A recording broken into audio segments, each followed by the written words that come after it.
కుంభమేళ ఇప్పటికీ 15 కోట్ల మంది పుణ్యస్నానాలు ఆచరించారు ప్రయాగరాజ్ దగ్గర. త్రివేణి సంగమం ఇక్కడ ప్రధానమైనటువంటిది. ఆ నేపథ్యంలో జరిగినటువంటిది.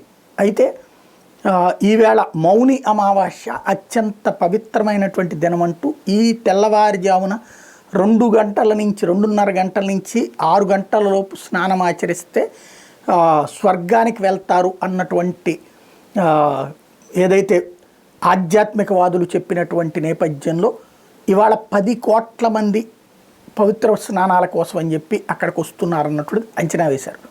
నిన్నటి నుంచినే ఆ ప్రాంతం అంతా కిక్కిరిసిపోయింది.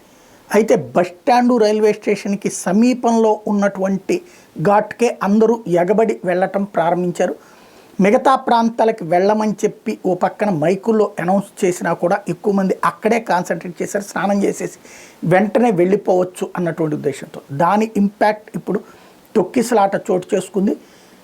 బ్యారికేడ్లు కట్టి ఉంచినటువంటి దాంట్లో కరెక్ట్గా 2:30 టైంలో ఆ బ్యారికేడ్లను తీయగానే ఒక్కసారి తొక్కిసలాట చేసుకుంది. మొన్న ఇక్కడ తిరుపతిలో ఎట్లయితే ఒక్కసారిగా వాళ్ళందరూ క్యూ లైన్లోకి వెళ్ళడానికి వదిలిపెట్టగానే ఒక్కసారి తొక్కిసలాట చోటు చేసుకోవడం ఎట్లయితే జరిగిందో అట్లాగే అందరూ ఎగబడినటువంటి అక్కడ 1 by 1 అందరినీ జాగ్రత్తగా కూర్చోబెట్టేటటువంటి పరిస్థితి కాకుండా అందరూ పరుగులు పెట్టేటప్పటికి తొక్కిసలాట చోటు చేసుకుంది. 50 మంది తీవ్రంగా గాయపడ్డారు. అందులో ఎంతమంది మరణించారు అన్నటువంటిది అయితే తెలియలేదు. 10 మందా 17 మందా 20 మందా అన్నటువంటిది ప్రస్తుతం మీడియా అంచనా వేస్తుంది. ప్రభుత్వం అధికారికంగా చెప్పలేదు. కానీ తొక్కిసలాట అన్నటువంటిది సంచలనం అవుతోంది.